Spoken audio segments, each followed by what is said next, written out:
Buenas and Hafaday, ladies and gentlemen, and welcome to your Guam Congress building. This confirmation hearing by the Committee on Federal and Foreign Affairs, Technology, Telecommunications, and Labor is hereby called to order. It is now 1:32 p.m. For the record, and in accordance with Section 8107 of Chapter 8, 5 GCA, public hearing notices were sent on Wednesday, January 30th, 2019, adhering to the 5 working day notice, and a second public notice on Monday, February 4th, 2019, 48 hours prior to today. In addition, this informational briefing was noticed on the Guam Legislature's website, that's www.guamlegislature.org. Joining me here this morning are, and I'll introduce them one by one, to my left, the Vice Chair of this committee, Senator Clint Rigel. To his immediate left, Senator Will Castro, and to his left, Senator Pito Terlahi. To my immediate right, Senator Mary Camacho Torres. To her right, Senator James Camacho Moylan. To his right, Senator Therese Terlahi. And to her right, our Legislative Secretary, Senator Amanda Shelton. Colleagues, thank you very much for joining me today. I'd like to just lay some initial ground rules for the conduct of this hearing. Number 1, when speaking, please ensure that the microphone is on and that you are speaking into the microphone. We want to make sure that everybody in the Congress building, as well as those watching on TV and on YouTube, are able to hear you. We will invite individuals who have signed up to testify. Individuals testifying will be recognized by the chair, and we also ask them to please state their name and any titles that they might have for our recording purposes. After all the testimony, the order of questioning will begin with the chair. Once I complete my line of questioning, time will then be yielded to the other members of this committee, to other senators who wish to pose questions. So each member will be allowed to pose one question to an individual testifying for one round, and then we'll exhaust all the members' questions, and then we'll, if there's a necessity for it, we can have additional rounds of questioning. And we ask that questions and testimony be confined to the substance and nature on this agenda. So on our agenda this afternoon is the executive appointment of Mr. Dave Della Sola to serve as the director of the Guam Department of Labor. At this time, I'd like to call Mr. Della Sola forward, and then after his initial remarks, a panel of individuals who've signed, anybody who's signed up to testify, I will call them forward and they can please be seated and we can begin with their testimony. Mr. Della Sola, the floor is yours. First, I'd like to thank you for calling me up to be one of the first public confirmation hearings. It's always an honor to sit up in front of you. I also would be remiss not to thank the governor and lieutenant governor for their faith in me and trust to run the Department of Labor. As you may know, that I have about 12 years experience in a directorship capacity in GovGuam, and over 7 years of it has been Department of Labor related. So I do come in with some experience. I've been looking very closely and evaluating each division. I have 9 divisions, and with the absorption of AHRD into the Department of Labor, to see what areas are my biggest challenges and what areas are what I can probably grow and what directions that we clearly want to move towards. If you like, I'd like to go through each step of those divisions and kind of give you a quick rundown of what is going on with the Department of Labor, and then of course I can get into more details with your questions, and I do have some support staff if you really want to get into the technical aspects, that they can support what I say with more drilled down information if you so desire. So out of the 9 divisions, the one that's been taking up a lot of my time, of course, is the alien labor processing. The H-2s have been a very hot topic, especially with the new release of the Federal Register that barred H-2s from the Philippines from the approved list. Of course, they left the door open, allowing for exemptions under the NDAA, and that are considered under the military interests. I know we had a great informational briefing this morning. I know a lot of you were there, and some good information was released. And I also wanted to make sure that if there is additional information in this complicated process that you need, that we have a presentation that is available to each and one of you to kind of get you up to speed of the complications and the challenges that we have to address with the H2s. Other than that, Greg Massey is a subject matter expert that has been there since the mid-90s when I was first director of labor there, and he's continued to be there and is a plethora of information and a subject matter expert that I'm happy to make available for you as we work together to try to figure out a best solution for this H2 crisis. I won't go into any more detail of that. I know there's a lot of information is out there, and if you want more information, I'll be glad to answer that as needed. My fair employment practice under Jeff Pangilinan has been doing an excellent job. He's grown the department and is working very hard, and I don't see any problems. We've been doing a lot of outreach in that, and as a general policy overall, I plan to heavily market our total services and packages, not only in our enforcement and compliance areas, but also in the area of the American Job Center and our mobile app. So I'll speak to that more a little bit later. One of the biggest challenges that I have is my workers' comp division that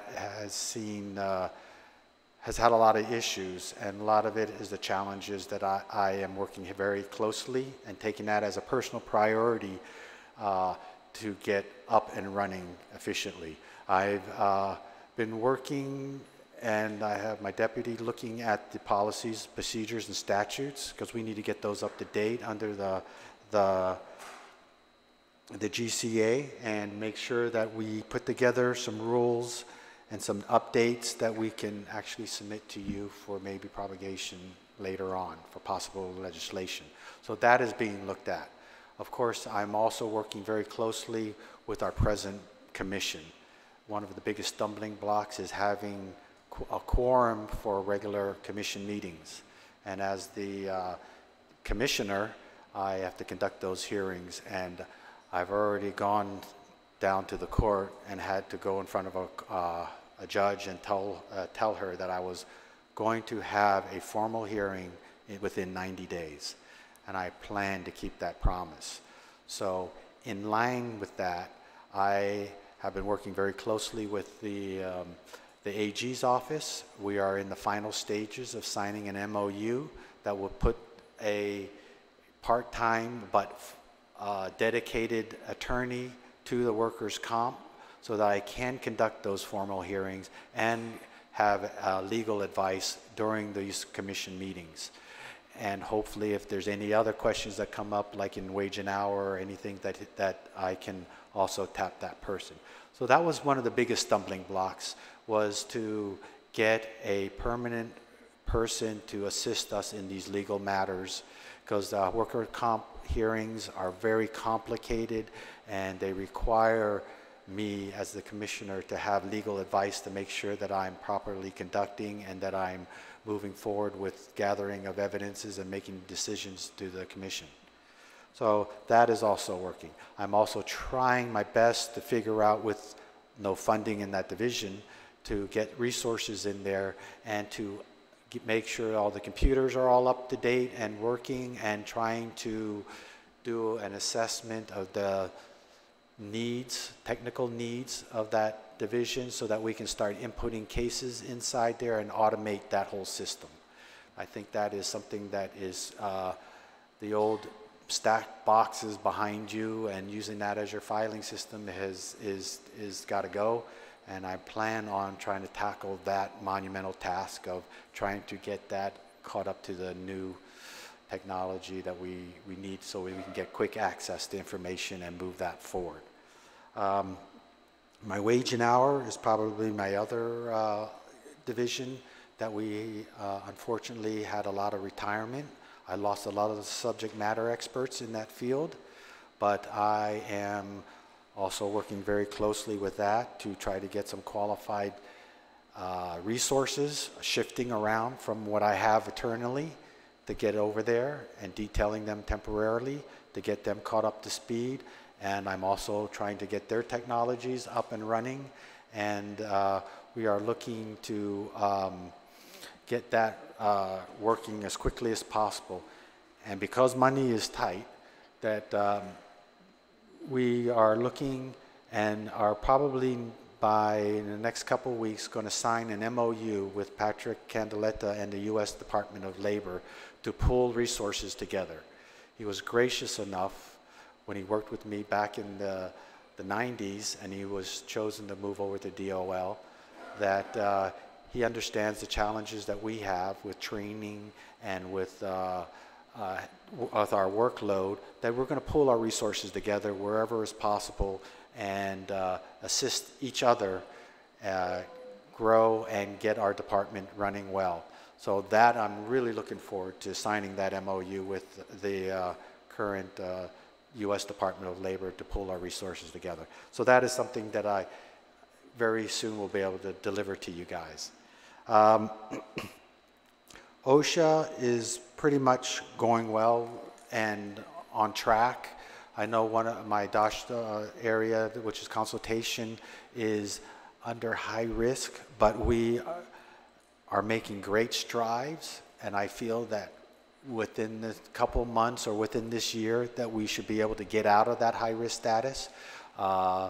We are making good numbers, we're doing reporting, we're getting out there, we're going to the job sites and providing consultation as needed and working very closely with the feds to make sure that we stay in compliance and they see our numbers growing. So we're not there yet, but we're in a positive path. So I think that is something that we will just continue to move forward with. And down at the AJC, which is the American Job Center, I have a very strong, dedicated staff of excellent personnel, and they will continue to work very hard. I'd like to tell you that this last year we brought on 175 new employers to bring them in to help work with us in posting their jobs. We have a total of about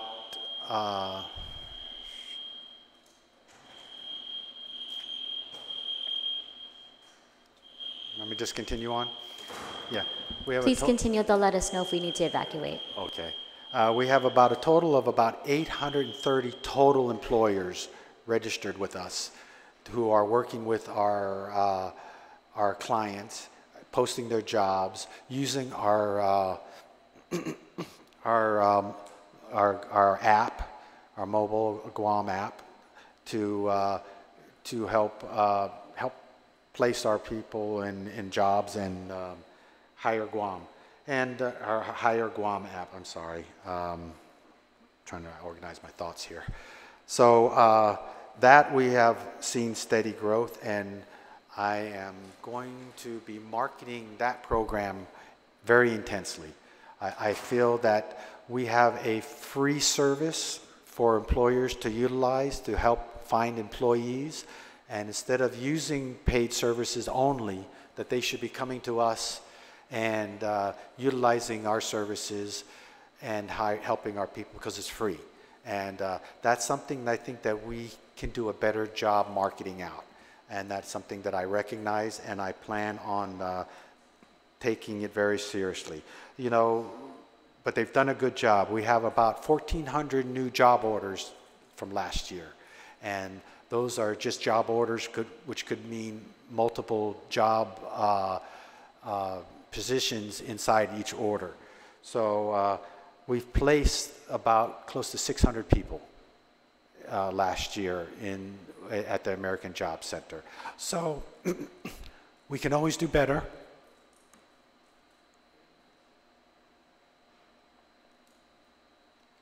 We recognize that, and I think the quickest and easiest way to do better is to get the word out to these employers that we have a lot of OJT, work experience, apprenticeship programs that can save people money. And some of these businesses have gotten it. I mean, we have a Guam registered apprentice program that is working very well. We hand out not hand out, I should say, they qualify for over $4 million in tax credits. And some of these businesses, for instance, in the telecom, one business is saving up to $2 million by just working with us and working with training their providers and utilizing our money. So this is a program that we need to get out, and I know the Lieutenant Governor is going to go in front of the Guam Chamber of Commerce and is going to help us get those words out that, hey, businesses, utilize our services and get our people hired, get your people up, get them better trained, and there are incentives for you to do that, and it's in your best interest. There is also other programs between the work experience and the on-the-job training, which we pay people to go to your business for 3 to 6 months. We pay for them to get them trained, to get them that work experience under the guise that if they do get experience and they work well, that you hire them.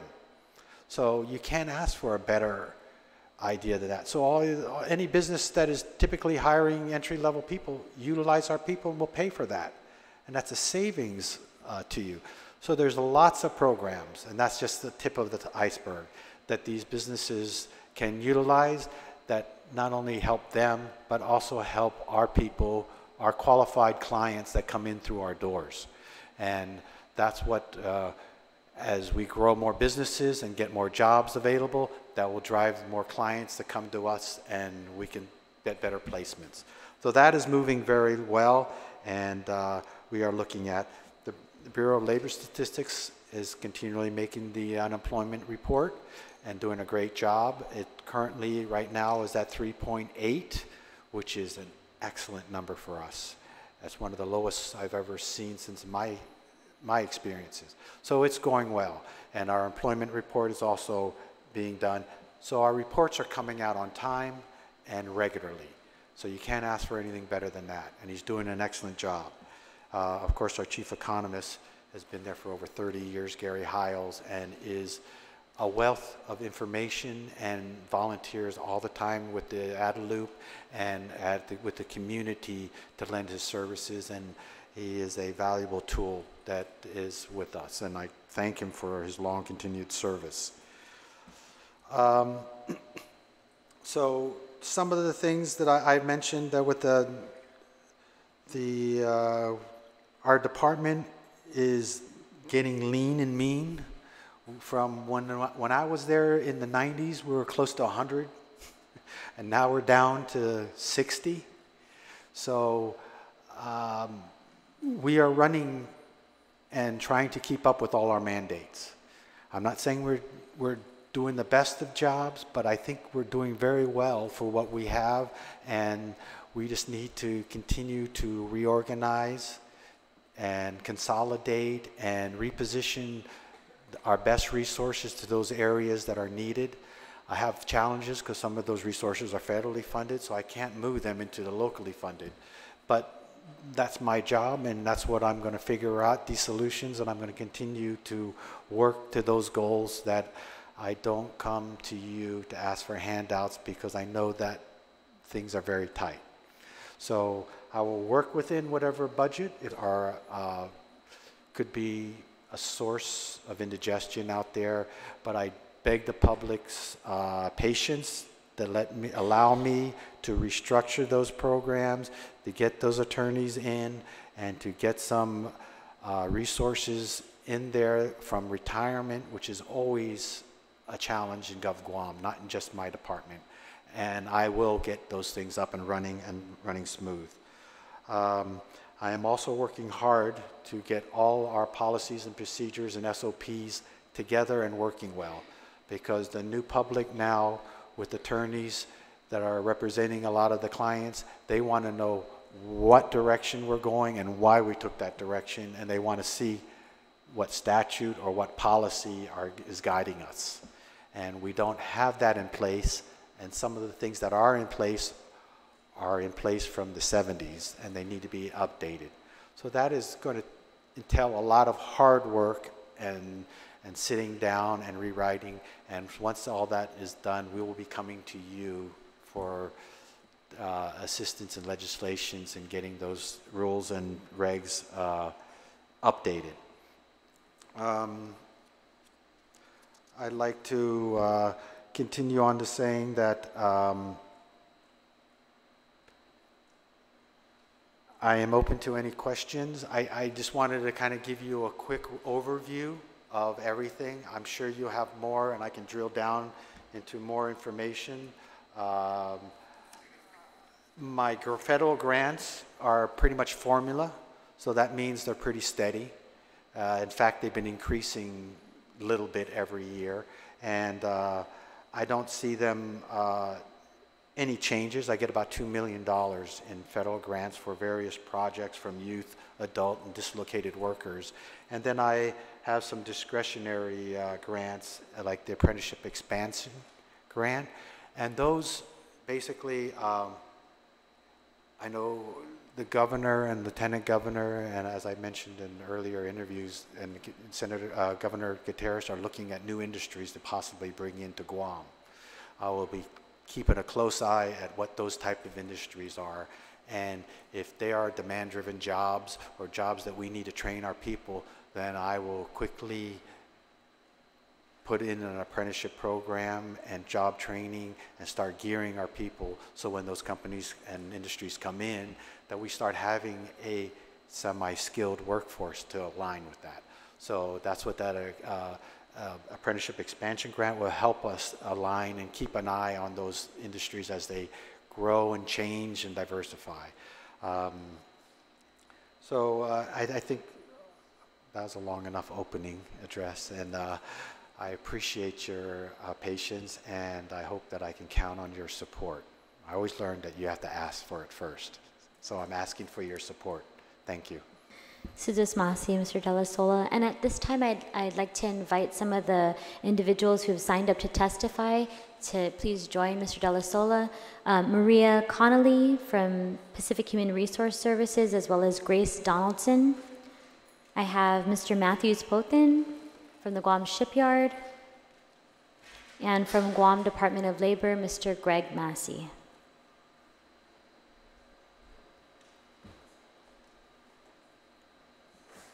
Thank you very much, ladies and gentlemen. We'll begin with Ms. Maria Connolly.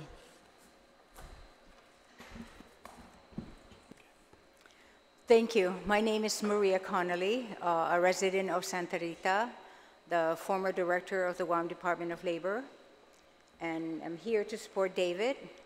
I provided a written testimony, but I would like to read it so the others in the back may hear it. Okay, thank you. Hafaday Senator Lee and members of the committee. Thank you for the opportunity to provide testimony in support of the appointment of Mr. David De La Sola as Director of the Department of Labor. My name is Maria Connolly, resident of Santa Rita and former Director of Guam Department of Labor. I was appointed by Governor Felix Camacho in 2004 until 2010. I was then appointed by Governor Calvo in January 2015 and retired in June 2016. I had the opportunity to work closely with Mr. De La Sola as he was appointed by Governor Felix Camacho to serve as Director of the Agency for Human Resources Development from September 2006 to December 2010. As guided by the goals of Guam's state plan, together, David and I, we focused on priorities that included increasing employment and skills level by implementing effective strategies that deliver high-quality services to employers and those seeking employment, providing useful and timely data and reports on economic and workforce development, providing an effective and integrated workforce learning continuum or systems to promote lifelong learning and regional economies, working with the Department of Education, the Department of Labor, of course, the Guam Community College, and the University of Guam, increasing economic opportunities for Guam residents through partnerships, collaboration with businesses, federal government, and non-government organizations entity, and lastly, providing the people of Guam a workforce investment system that is easy to access, navigate, and assess.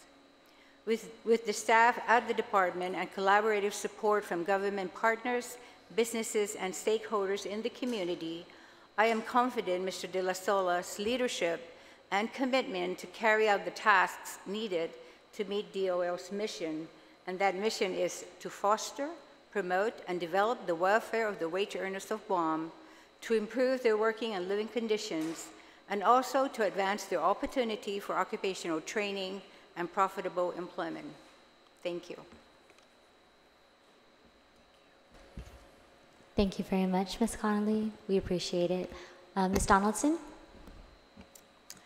Thank you for allowing us to participate in this hearing, confirmation hearing.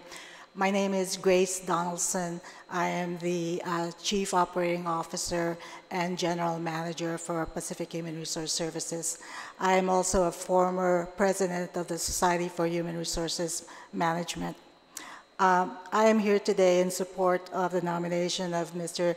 David De La Sola as Director of Department of Labor. Mr. De La Sola was, as former Director of Agency for Human Resource Development under then the Department of Labor. He was instrumental in the implementation of the U.S. Department of Labor's Registered Apprenticeship Program. This apprenticeship program combined on-the-job training with classroom instruction to prepare workers for highly skilled careers. Workers benefited from these apprentices as it prepared them for good-paying jobs, and employers benefited from having highly skilled employees. You know, the apprenticeship programs combine paid on-the-job training with classroom instruction to prepare workers for the highly skilled workforce. In my dealings with Mr. De La Sola, I discovered that he is not only is a very good listener, but he always showed a willingness to take necessary action. And these are very important traits for a leader as well as a manager.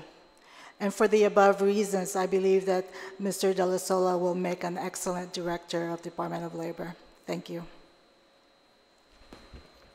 Thank you very much, Ms. Donaldson. And before we continue, I'd just like to acknowledge the presence of Senator Sabina Paris and Senator Luis Muña. Thank you for joining us, ladies. Mr. Poten, if you'd like to provide your testimony, please just press the thank you. Thank you. Half a day, Senator Lee and senators of the committee. My name is Matthew Spoten. I'm the President and CEO of Guam Industrial Services, doing business as Guam Shipyard. Thank you for this opportunity to provide a testimony in support of Mr. David De La Sola as the Director of Guam Department of Labor. Excuse me. Guam Shipyard has experienced remarkable achievements since its establishment in October '97 with the support of Guam Department of Labor. From its pioneering days of its operation at the former ship repair facility, through a sublease from GEDA, Guam Economic Development Authority, to the transition of its operation at that property to current operations of ship repair in Guam. Guam Shipyard has demonstrated its resilience to remain in operation and provide services to the Navy and military Sea Command ships that operate in the Western Pacific. Guam Shipyard has participated in several workforce development programs as administered by the Department of Labor and AHRD.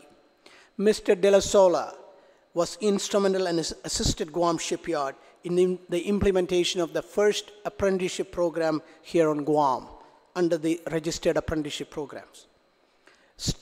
He also supported us in stay-in-school program for high school students, employment of people with disabilities, senior citizens, and dislocated workers.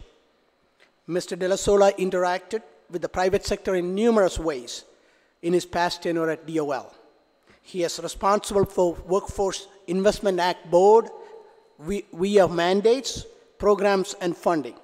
He served with Director Maria Conley in implementing Guam apprenticeship program, as I mentioned before, with funding from the U.S. Department of Labor. Shipyard, we were a big recipient of this program, having enrolled hundreds of apprentices, pre-apprentices, in the Department of Labor programs. Guam Shipyard continues to participate and believes in the pre-apprenticeship and apprenticeship program for the youth of this island. Guam Shipyard supports Mr. De La Sola's nomination as the director for GDOL. Thank you. Sidious Massey. Sidious Massey, Mr. Podium, thank you very much. Mr. Massey, floor is yours. Thank you, Senators. My name is Greg Massey. I'm the administrator for the Alien Labor Processing and Certification Division at the Department of Labor. I've known David since the early 90s. I've worked with him under several different administrations, either worked with him or for him, and consider him to be one of my mentors as I've come up in my career. There are a small group of individuals who can actually claim that they have experience doing the job as Director of Labor, and actually a couple of them are sitting at this table. David definitely has that experience, so he's, in my view, very qualified for the position. In the few weeks that he's been acting director, there's been, especially this H2 issue, has jumped up on him, and any other person that would have come in new would have been really overwhelmed. David's experience allowed him to quickly brief up on the subject, and he's actually been handling it very well, in my opinion. So, with his experience and with just his general knowledge, he has my highest recommendation, and I ask all of you senators to please vote for his confirmation. Thank you. Thank you very much, Mr. Massey. At this time, I'll just begin with a few questions, and then we'll continue with questions from other members of the committee.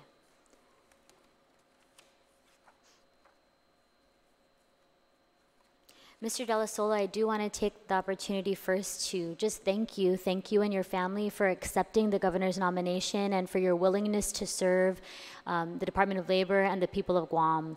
You obviously now have a few weeks under your belt, and you know that this will be a difficult job. This will be a challenging job that will take a lot of your time and your effort and a lot of your dedication. So I just want to thank you in advance for accepting the nomination. Earlier this morning, we met for a few hours with many of our stakeholders to discuss what you were calling the H-2B crisis. So I just want to spend just a few moments. I know many of my colleagues were here this morning and got the full breadth of explanation from all of our stakeholders, but I wanted to ask you specifically, what can the legislature pursue to strengthen the current strategy towards addressing or combating this H-2B crisis?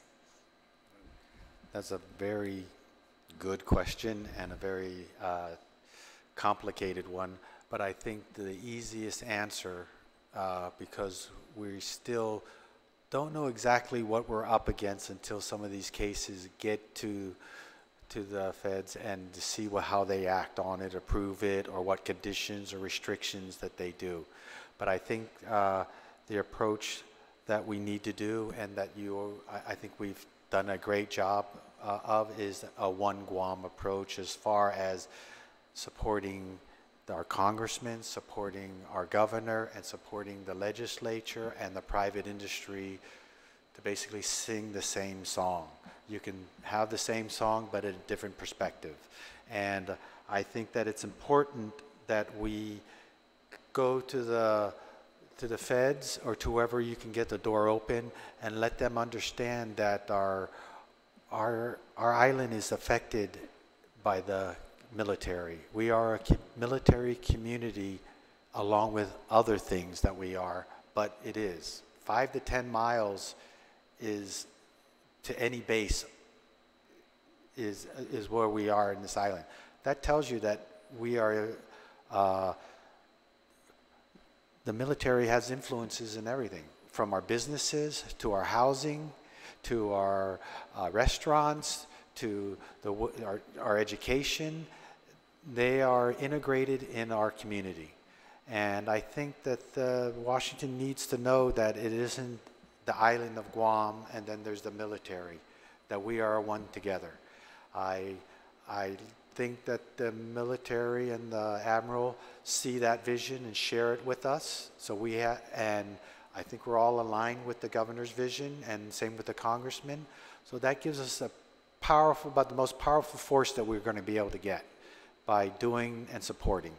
And if any of you see any of the Washington counterparts and you're saying the similar messages, and that's why I said I think it behooves you to be caught up to speed on the complicated issue of H2, and we'll be glad to do that, because I know it's a difficult animal to get your hands around, that we have better chances with strength than numbers. And with the military, the executive, and the legislative, and the private community, basically asking the same ask, that we have the best chance of getting a result. Thank you very much. Earlier in your testimony, you mentioned that you were working towards providing a hearing for workers' comp within 90 days. So I'm really excited about that. I really hope that's something that we can accomplish. And I wanted to ask, how can we match our current workers' compensation to the standards set by other states?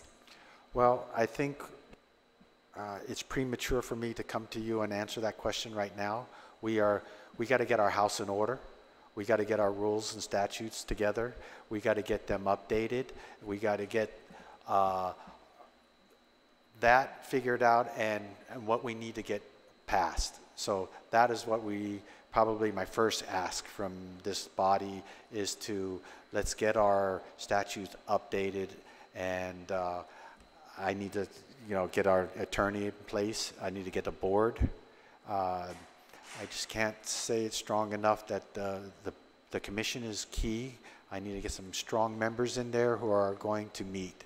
The members are made up of, a certain industry. You have a doctor, you have a lawyer, you have an accountant, you have GovGuam work.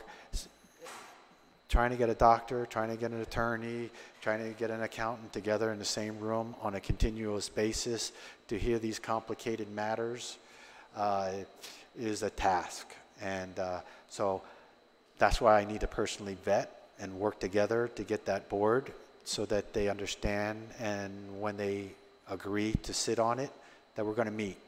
And with an attorney in place, I think those are the first steps.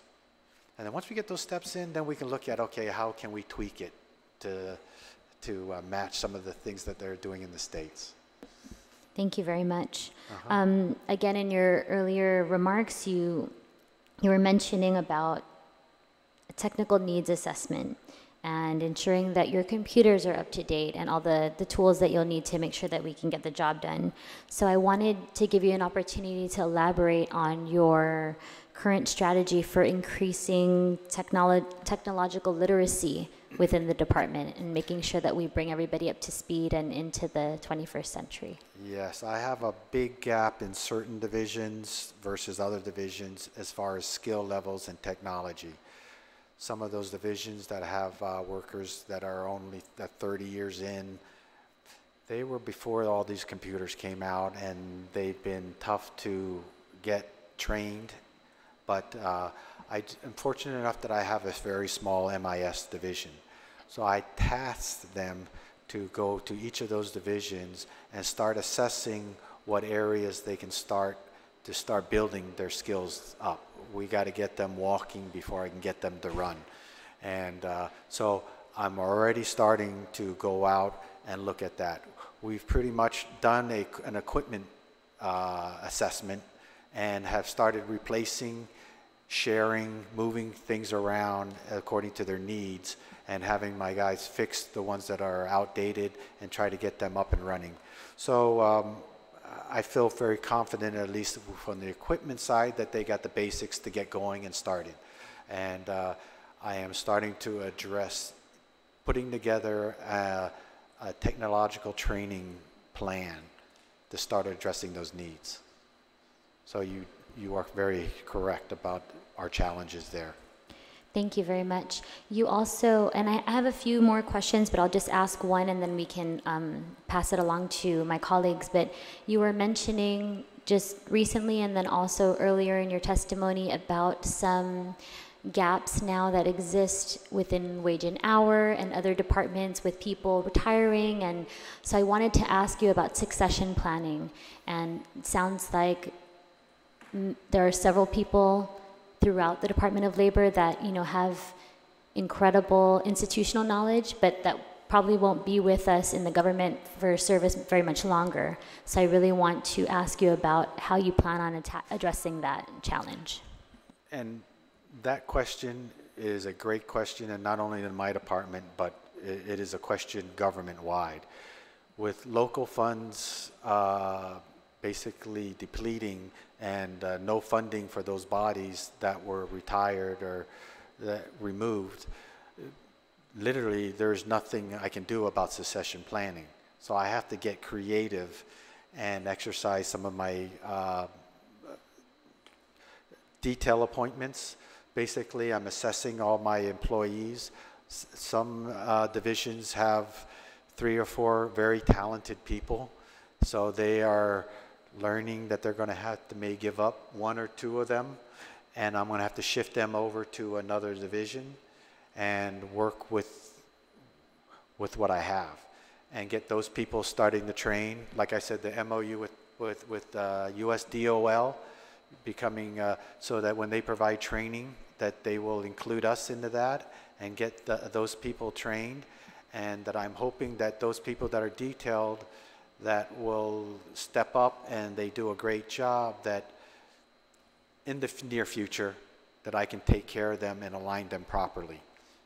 There's not a whole lot more I can say or do with that when I don't have the proper funding needs, and so I'm working within the talent that I have and shifting them around and training them up to try to satisfy that gaps that I have. Thank you very much, Mr. Della Sola. Thank you. Senator Rajal. Thank you, Madam Chairwoman. First of all, congratulations, Mr. Della Sola, on your nomination to serve as Director of the Department of Labor. And as Chairwoman Senator Lee mentioned, also thank you for your willingness to serve as well and to accept the nomination. So my question is, there's been a lot of talk, of course, about the H-2B crisis. But what I'd like to know is, this is something that, you know, we sort of saw coming. We knew the buildup was coming. We talked about it years ago about preparing a skilled labor workforce.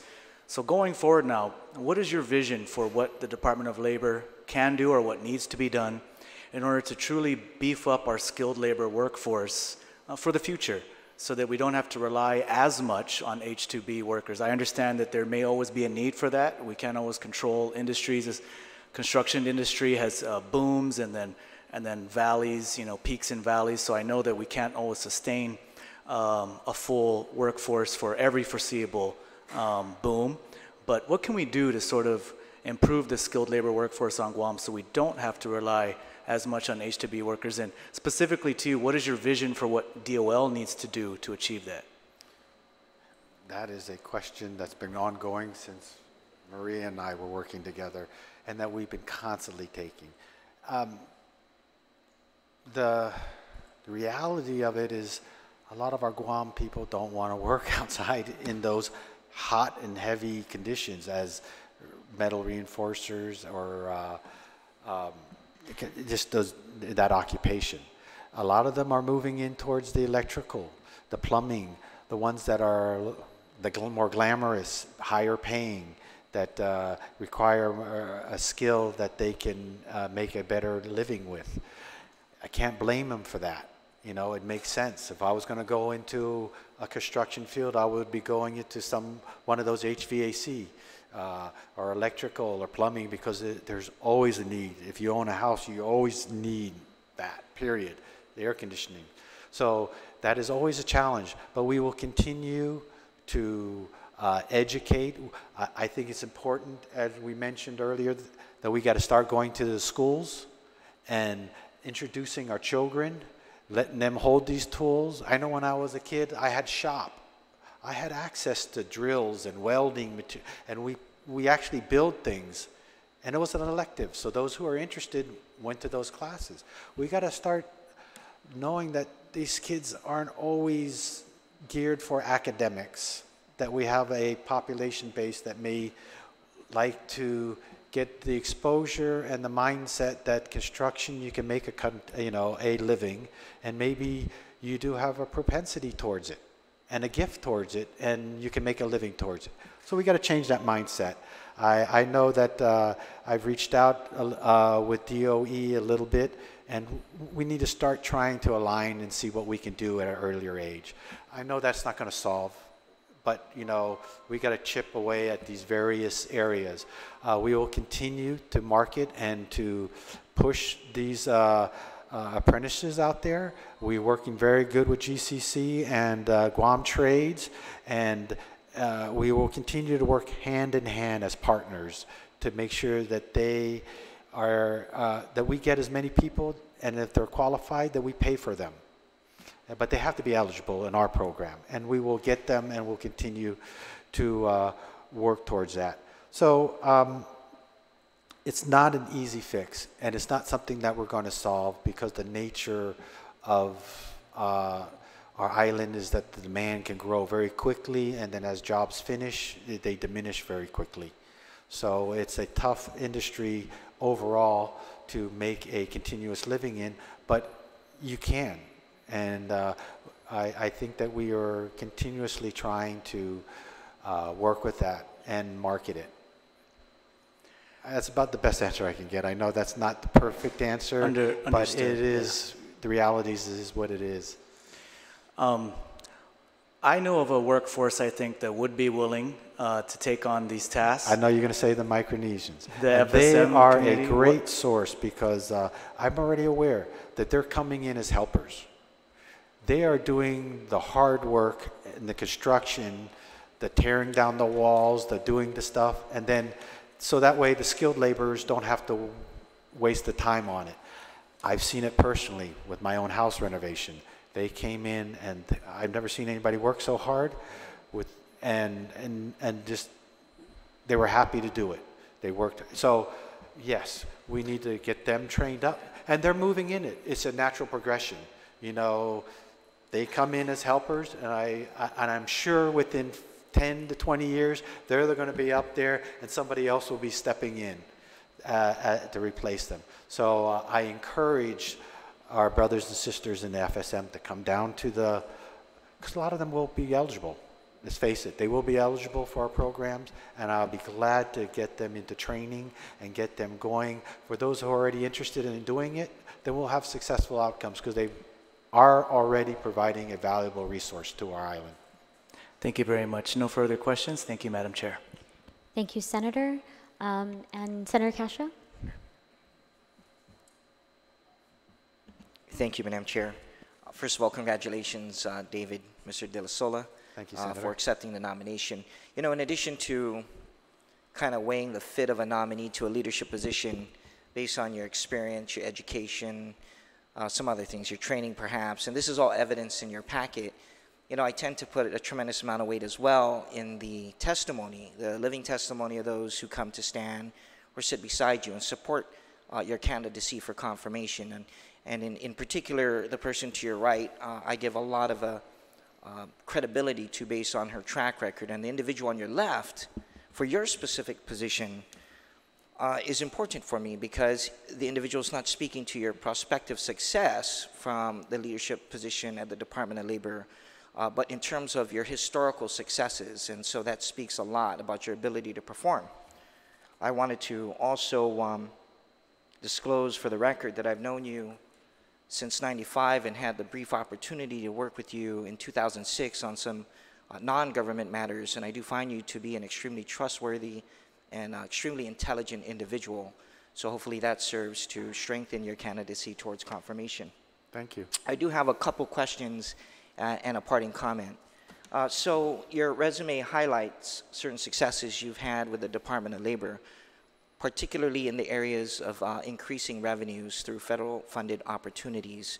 And you can elect not to respond now, or we can have coffee later and you can expound on this. But if you could share some of those experiences and how you raise additional revenues. And then the second part, my second question would be, David, Mr. De La Sola, Acting Director, is in the area of cost containment, cost cutting. Your resume evidences a reduction in costs of about 35%. I think this is excellent preparation for what could be an ongoing fiscal reality of the government should the wave of the Tax Cuts Jobs Act take full effect upon government revenues. So could you speak to enhance revenues and then to cost containment, cost cutting? Well, the one thing I learned, and it comes with experience, is that, like when I worked with Maria, that you're never too old to learn.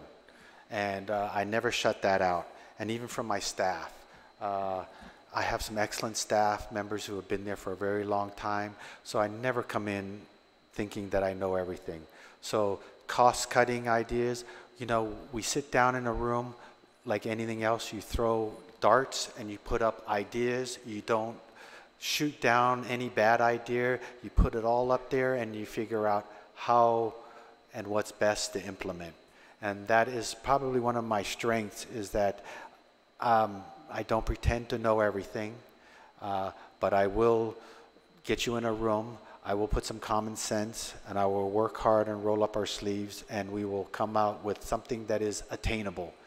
Sometimes you sit down and you come up with goals that simply are not really don't make sense. And as far as grants, you just need to get out there. You need to listen. My staff holds as much to my success as myself. They're the ones that are constantly monitoring what's coming up, what kind of grants. And it's important that I always stay in tune with our region and with the feds, because things change and pop up all the time. And we are constantly taking advantage of it. And I think that we have a very good reputation, because one of our grants, the RSI grant, is where we basically provide technical assistance to the outer islands, to our counterparts. We're helping them work with their system and put their data in so that their reporting requirements are met and that they can continue to receive the grants. These are the kind of things that we stepped up. The feds were having challenges in trying to help them, and we said, hey, let us help you. We're all brothers and sisters and we can help each other. And that kind of willingness goes a long way. So when there are grant opportunities, we have people calling us up, say, hey, Dave, there's a grant. I think this would fit for you. But I want to also be careful that we don't take too much that we can't deliver. That's another challenge, that people get all these grant monies and then they have to return the monies.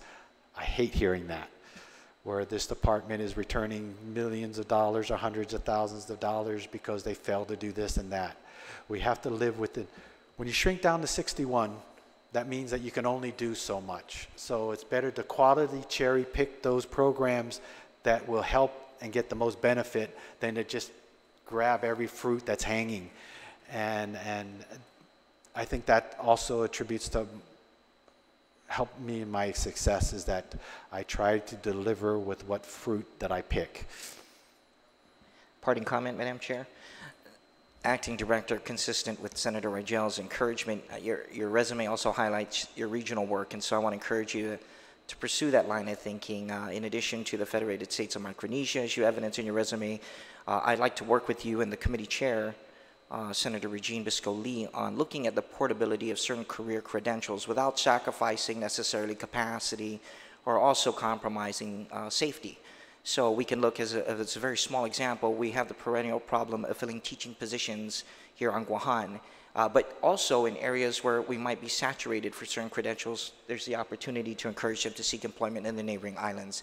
And so with that said, Madam Chair, the 3-time Department of the Year leader, you certainly have my support for your confirmation. Thank you very much. Thank you, Senator. Thank you, Senator Castro. Senator Pito Terlahi. Congratulations, Dave. Thank you, I was Senator. just telling Dave that, looking at you and going through your resume and going through your experience in your related field of interest, you can guarantee that you got my support for your confirmation. But let me just, because sometimes, and I totally agree with you. Getting too old is never too late, but getting too old, sometimes you have that mental, mental block, if you will. Anyway, what do you mean by the 175 employees? Are you talking about employees within the Department of Labor? 175 employees. So I think that was for Hire Guam. Oh, those Oh, are... sorry, at the American Job Center.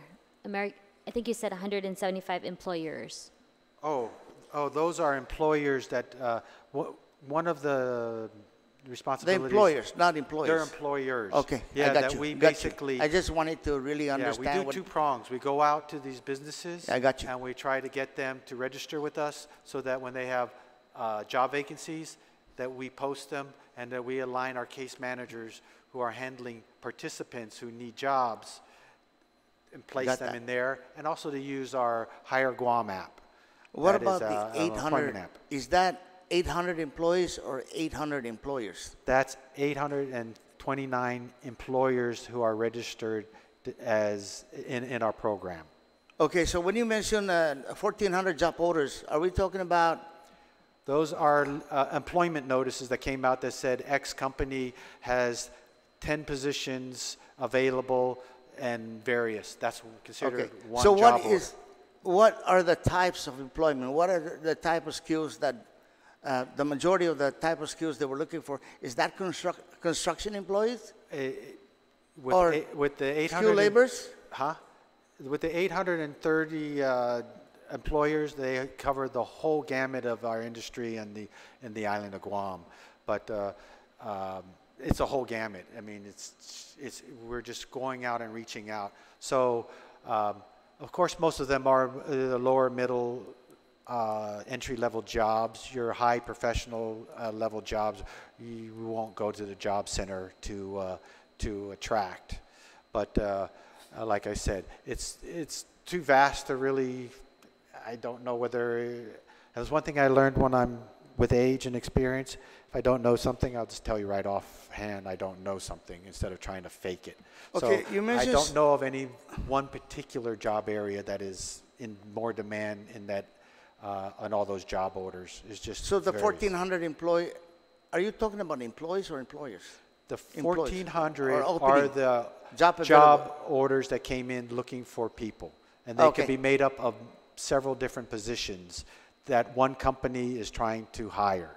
So the highest number of that is maybe skilled laborers? Or what's the highest number of skilled workers are they looking for? So let me put it this way. We have a total of 830 employers that are registered at the American Job Center. Of those 800, 175 are new from this year.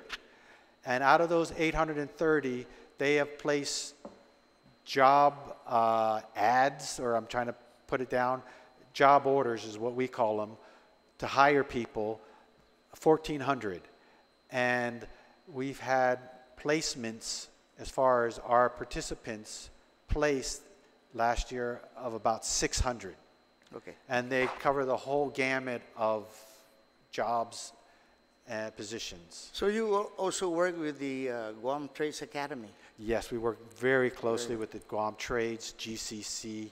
They get a lot of the funding through the Manpower Development Funds, and we are always promoting the trades because, of course, that's where the biggest gap is. And if anything we can do to help lower the H2s, we will push them towards that.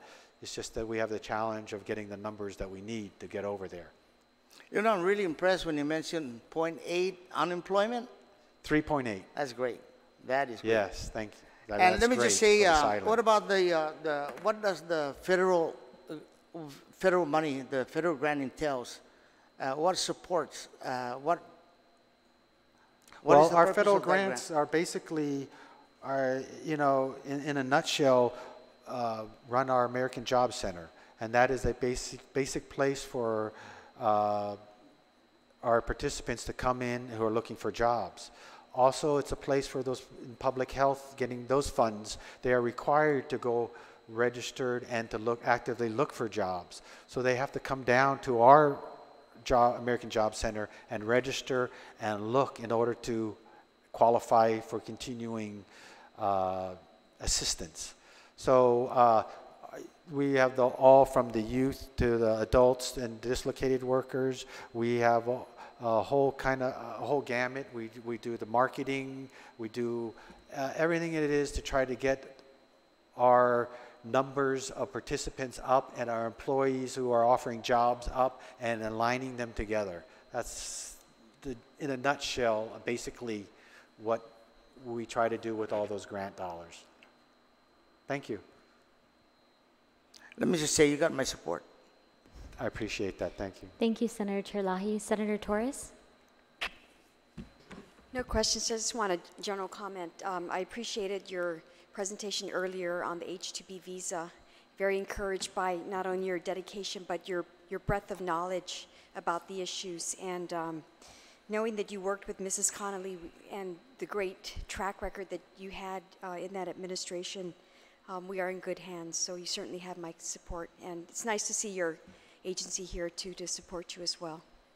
Thank you. I can't say I appreciate everybody that's here. I didn't ask, but they all came, and I wanted to say thank you to them, too. Absolutely. Thank you very much. Thank you, Senator Torres. Senator Moylan? Thanks for stepping up to the plate. Looking forward to some great things coming from your department there. You also mentioned in your statements some struggles getting together with the board, getting those folks all together at one time. Maybe we can help you with that by looking at that board and seeing if that's really, you need all those people or not. We can talk later on that. Okay, thank you. Okay, but appreciate your help. Thank you very much. Thank you for your support. Thank you, Senator Moylan. Senator Terlahi? Thank you, and thank you again for your willingness to serve in this capacity again, and we're looking forward to your work there. And thanks to all of you who testified. Your testimony is very helpful for us, and for all of the employees that are here, that's also very helpful, that we know you have their support. That should translate into a very good year for Department of Labor, or hopefully 4 years. But I just wanted to focus in on, and thank you for your presentation. I thought it was very informative and very helpful, that you've given us not just, how you would be good at this job, but you've shown that you've really taken the time and already honed in on what's really needed going forward. So I wanted to also just concentrate on the workers' comp. Yes. And so there's 3 things I've heard. There might be legislation that's needed, quorum is needed, so the board might have to be looked at, and that you're working on an MOU with the Attorney General for an attorney. This was a big issue in the past year or 2, and we've been going back and forth with the Attorney General also. So I guess I just wanted to know if you could give us an update as to how many cases are waiting for a hearing. And I know you said that one of them, you went to court and were ordered to have a hearing in 90 days. What are we looking at in terms of how many people's cases are on hold, and how quickly can we have hearings for them? That's assuming you get a board in place, and is that would you estimate 1 a month or more, hopefully more than that, and going forward? Well, in the past, I held them as necessary. And I know there's a backlog. I know there's 3 that are being adjudicated. And like I said, how quickly am I going to have my first hearing? I already made a promise to the judge within 90 days. So I pretty much have to deliver within 90 days.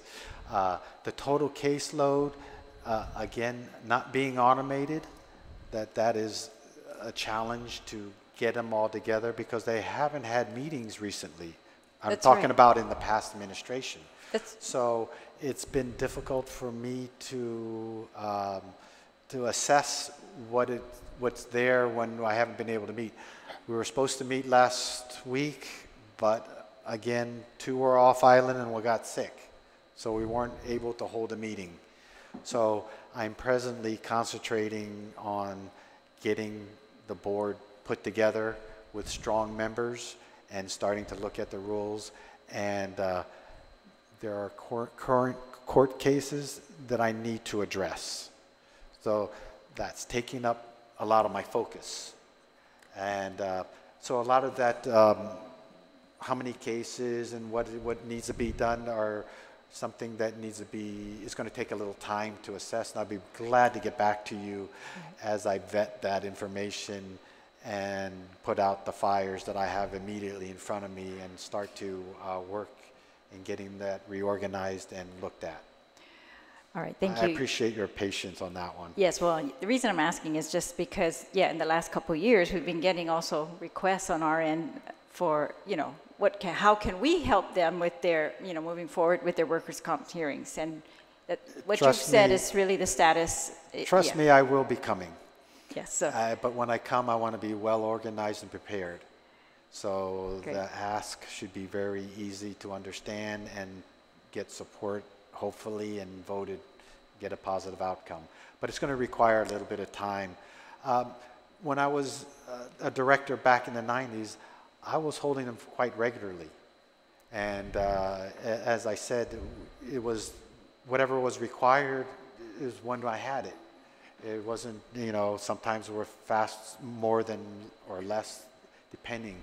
But once you get caught up, if that day comes, which I hope it will, it isn't as bad to get a handle on it. And you meet regularly, get these cases heard and voted on and moved forward, it becomes quite manageable. And I did it in the past, so I plan on doing it again. Oh, great. So I'm looking forward to assuring anyone who asks that you are working on having those hearings as soon as possible and catching up with the backlog. So that's, I think that everyone will be happy to hear that, those who have been waiting. And I know that your staff has been working very hard on it. But yeah, we've got other factors. Yes. So I'm glad that the Attorney General is also willing to enter into an MOU with you. That's very good. And it looks very positive to be signed very soon. And wishing all of you the best, especially you, Mr. Director.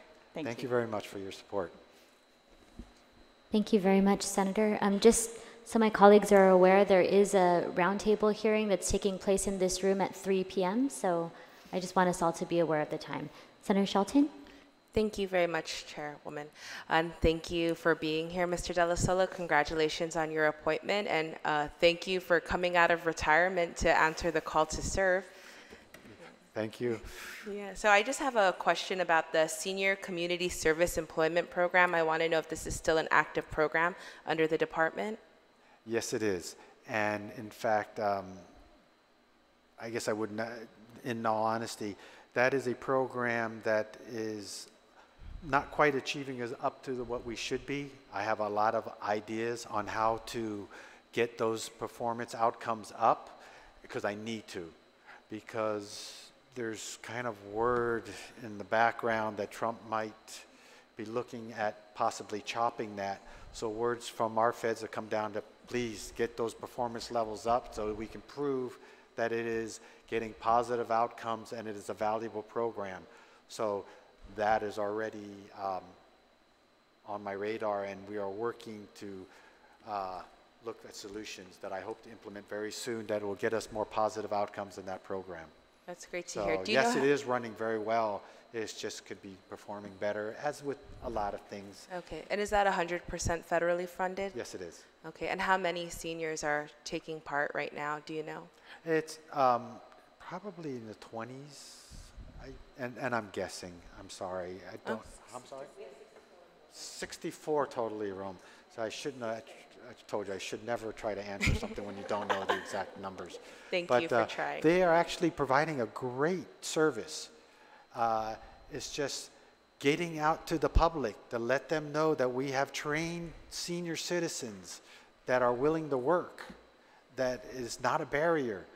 And I'm telling you right now, based on my experience, these are excellent employees that show up to work. That's one thing about the Manunco. They come in to work. They work very hard. They have the most positive attitudes as you'll ever see. So you know, if you need somebody in the front to greet or to do accounting, they have a lot of experience. They'll show up. They don't call in sick. They work very hard.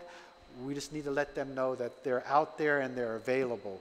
And they help us in a lot of our gaps at the agency, and they're such a lifesaver and a pleasure to meet and to talk with. That's great to hear, and I hope that I can work with this committee along with the Committee on Senior Citizens to help you get the word out and to advance that program. Thank you. I appreciate any help that you guys can do. Yes, yes. And then I just wanted to ask if there are any current studies or reports on gender pay parity that the department has? Not that I'm aware of, but Okay. I will certainly look into it. And Okay. if there is anything, then I will let you know. Okay, thank you, thank you. Thank you. Thank you, Senator. Excellent questions. And also the Vice Chairman just wanted to note for the seniors who are participating in that program, they probably always come on time to work. So that's very, very Yes. good. Senator Muña. Thank you, Madam Chair. Hello, Dave. Welcome back. Thank you. I know this stage is not new to you, so thank you for stepping up to the plate again. I've been guided to kind of navigate myself through Hire Guam, and so my question is that created and managed by Department of Labor? Yes, it's a, I guess for a better term, a CAN module. And that's something that I am looking to shift resources towards to get the word out. Okay. It's a very good program, a software. Basically, it's a program that you can put on your phone so that when job orders come out or a vacancy comes out, it'll ping you and where you're at and where it's at, so you can go straight to it. It's you know, it says it all, Hire Guam. It is it's an app an employment app for both employers and employees to use to align those resources together. And I think this is the problem. It just needs to be pressed and marketed out there and get the word out. And I'm hoping with your assistance and I am putting together a marketing campaign to get the word out. And to be honest with you, I need to kind of learn and probably put myself in there and start working the app so that I am better aware of the strengths and the services so that it can be marketed. So you will see in the next couple months a marketing campaign hopefully come out, a Hire Guam, that will promote and that. its simplicity now, I was very impressed, and it's very user-friendly. So I just wanted to commend you on that, and then maybe that would be something that we can consider to keep developing it. I do have another question, though, and maybe you've had an opportunity to discuss this with everyone at Department of Labor, or maybe even plans that are already in place. But you know, we all know that the medical cannabis law is in place, and we also know that cannabis is not legal in any form under federal law. So what happens if employers start to terminate patients who use cannabis for medical reasons, and you know, because the employers do have the rights to terminate employees who use drugs that are illegal under any federal law? Do you have any plans in place for that?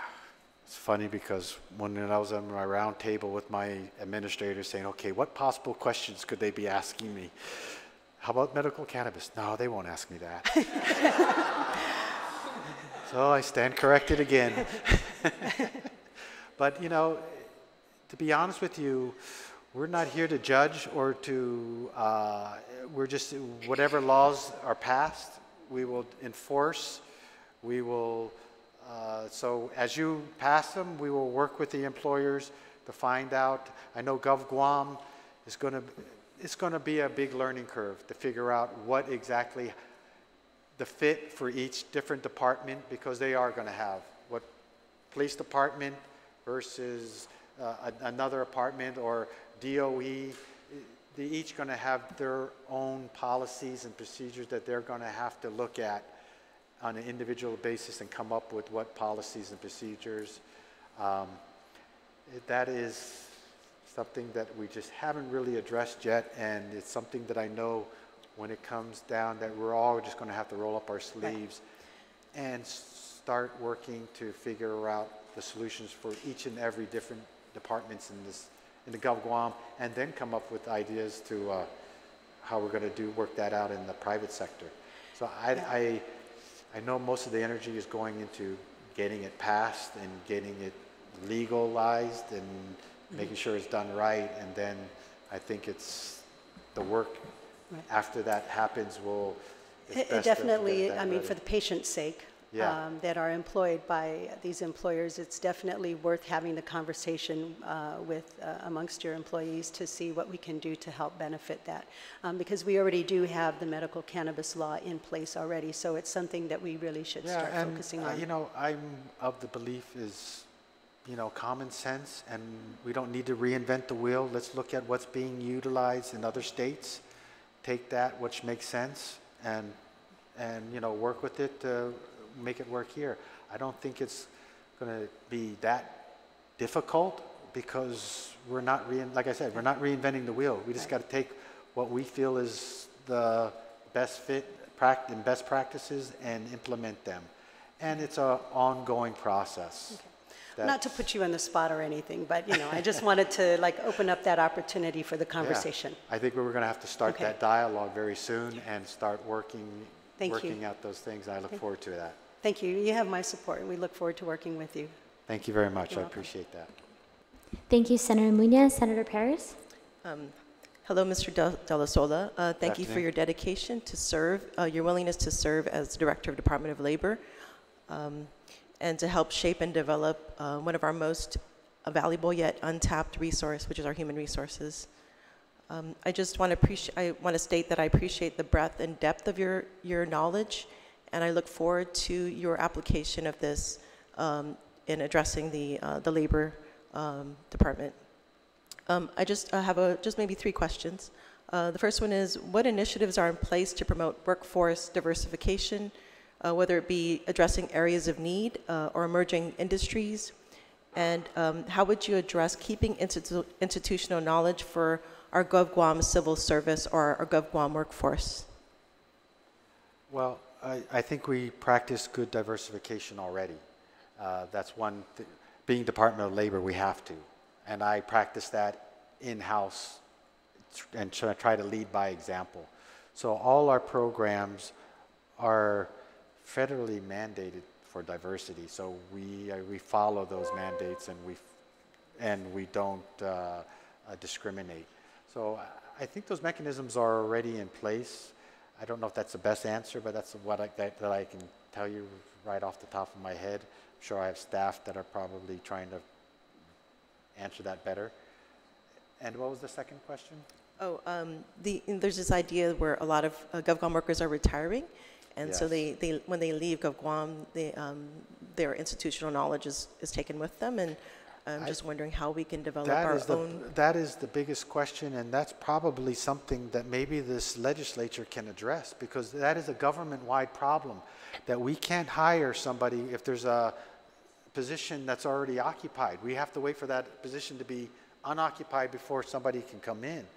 And there isn't any mechanisms for us to hire somebody, bring them in, and start to get that succession training. I have to live with what mechanisms I have in place, so I have to get creative, as I said earlier. And maybe that's something that would be great for you guys to consider and look at for possible legislation, a succession employment law that allows us to hire somebody and bring them in and start that training process. But as it stands now, I have to get creative. I look at the people that are staying there and train them up, because a lot of times those people may move up. But in some of my divisions where I'm wiped out because they all retired so quickly that it becomes a major sore spot of trying to get creative. And like I said, I have to shift resources over, because some of those positions I might have somebody that is in a fairly similar position that I can move over in detail and start to train up until at such time I'm allowed to hire. And that might come or it might not come. That is something that is not within my my duties and responsibility. That's more towards the executive branch and your branch to fund these positions as they become available. I know that's not the best answer, but there really isn't an answer for succession training that allows me to hire people that when they already occupied that position. Thank you. Are there federal grants out there that would help develop emerging industries for us, like on Guam, or areas of need, such as like healthcare, technology? I do have that apprenticeship expansion grant, and we're using that to help with the nursing right now. So those nurses that are trying to get registered, become registered nurses, and they're having to kind of get more training and studies done, that we are using those grants in order to get them registered and get trained up. So that's the only thing that I have right now, and I'm kind of checking and using those, shifting the apprenticeship program as needed in those demand-driven occupations as they come up or pop up, that we will sit down with the employer and design an apprenticeship program that fits their needs. Thank you. The other thing is procurement. So I oversee procurement, and I was just wanted to ask you, have you come across any issues with procurement in your agency, and nothing that I haven't seen what kind before. of fixes would you recommend? It's always a challenge to get the paperwork to time. I mean, and that's something that we will, being in the government, that's government-wide. So that's something that I will be glad to get back to you as I start to tackle, and I see that there are areas where I feel that I can give you a recommendation that might help you make it more efficient. So if you can, I can put that in my back pocket and get back to you. Sure. And I just also want to put a plug that there are classes going on. Yes, my ASO is attending that class very soon. Great, that's great. All right, thank you very much. Thank you. Thank you, Senator Perez, and thank you so much, colleagues, for joining me for this very important confirmation hearing. I also want to take the opportunity and thank the team members here from the Guam Department of Labor. Thank you so much for your continued service to the people of Guam. I want to recognize our deputy, Mr. Tovis, who's also joined us today. And especially give thanks to the folks who've come to testify. You've really helped to give us a full picture of Mr. De La Sola's record, and we will be accepting additional testimony. But I really want to take the opportunity to thank everybody. It's difficult for us sometimes to do our job based on just reading someone's packet. It really doesn't tell us what kind of leader, what kind of person this individual will be once they're in the position. So I really appreciate all of the feedback from the community, and we look forward to having additional testimony received by the committee. So on that note, I just want to say, Ndanglo na si Diyos maasi, Toda Samdu, Puri na Finaktan Mizu Pagu. The Committee on Federal and Foreign Affairs, Telecommunications, Technology, and Labor has duly heard the executive appointment of Mr. Dave De La Sola to serve as the Director of the Guam Department of Labor. Written testimonies may be submitted through email to Senator Biscoe Lee at guamlegislature.org, or they may be hand-delivered to our office here at the Guam Congress Building at 163 Chalan Santo Papa here in Hagåtña until the close of business on Wednesday, February 20th, 2019. The confirmation hearing is now adjourned. The time is 2:56 p.m. And again, to Diyos Masi. Thank you.